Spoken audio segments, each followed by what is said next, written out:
Hill চিল অঁ শুনা পোৱা নাই আচ্ছা ফূৰ্তি কৰিবৰ কাৰণে একেবাৰে চেণ্ডেল টেণ্ডেল খুলি লৈছোঁ ধুনীয়াকৈ বঢ়িয়াকৈ ধুনীয়াকৈ একদম গাম ফূৰ্তি কৰিম দেই অ'কে এতিয়া নাযাব বহক আচল বিহুটো এতিয়াহে গাম বহক কোনো যাব নোৱাৰে এই বিহুটো শুনি কোনোবাই যাব বিচাৰে পাৰে তথাপিও নোৱাৰে বহি থাকক নাযাব হৈ যায় কেতিয়াবা ন হৈ যায় মোক পাগল বুলি ভাবিব এইটো হেৰি কৰিব দিছে দেই কিবা চাউণ্ডৰ কাৰণে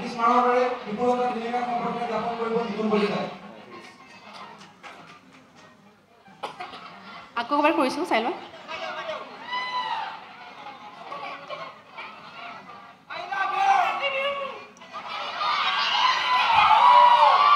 I love you too. Request আছে কি request?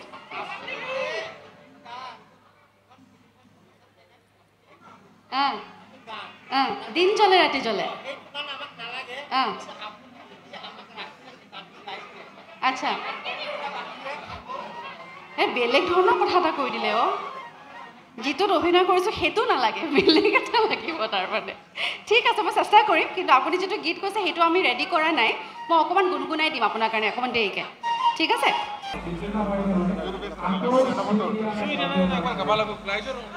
কি গাব লাগিব চুই দিয়া না গাব লাগিব ঠিক আছে বহুত বহুত ধন্যবাদ বিৰাট ভাল লাগিছে বিৰাট ধুনীয়া অডিয়েঞ্চ এতিয়া আমাৰো একদম কলিজা শীতল পৰি গ'ল আচলতে গীতটি গাই সকলোৰে মুখত ধুনীয়া ধুনীয়া হাঁহি ভাল লাগিছে আপুনি 100 বাৰৰ ওপৰত কৈছে গতিকে তুলিম এখন ফটো দিয়ক মোক দিয়ক আপুনি পাৰা নাই আমাৰ মাজত উপস্থিত থকা আমাৰ বৃহত্তৰ সৰুপেটৰ ৰঙালী বিহু মণ্ডলৰ উদযাপন সমিতিৰ বিত্ত কমিটিৰ সম্পাদক বিকাশ চন্দ্ৰ দাদাবৰীয়াই এখন তোলা গামোচাৰে দুদিন একেলগে সম্পৰ্কে জ্ঞাপন কৰিব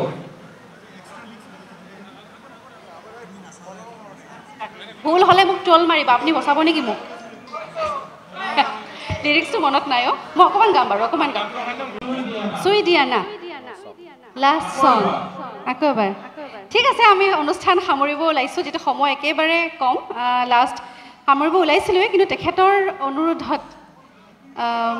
তেওঁ যিটো হেঁপাহেৰে চুই দিয়া নাটো গাবলৈ দিছে এইটো মই নাগাই থাকিব নোৱাৰোঁ গতিকে এইটো গাম আমাৰো ভাল লাগে এই গানটো দুবাৰকৈ আমি 1000বাৰ গাবলৈও আমাৰ বেয়া নালাগে যেতিয়া দৰ্শকে বিচাৰে কাৰণ ৰাইজেই ৰজা আৰম্ভ কৰিছোঁ এই গীতটি আৰু শেষো কৰিম আজিৰ অনুষ্ঠানটো আপোনালোকক পুনৰবাৰ ধন্যবাদ জনাইছোঁ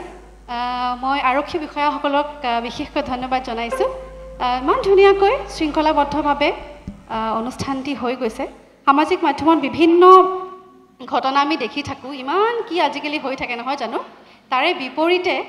আপোনালোকে যি আজি প্ৰতিচ্ছবি দেখাইছে বিশেষকৈ সময়ত দিয়া কথাটো মই আমি সাংঘাতিক এপ্ৰিচিয়েট কৰিছোঁ 11টাত দিম বুলি কৈছে কাটি 11টাত দিছে সেয়া সঁচা অৰ্থত বহুত কম দেখিবলৈ পোৱা যায় গতিকে সেই ক্ষেত্ৰত হওক বা ডিচিপ্লিনৰ ক্ষেত্ৰত হওক everything is so' perfect audience হওক ইমান ধুনীয়া পৰিৱেশ বিৰাট ভাল লাগিছে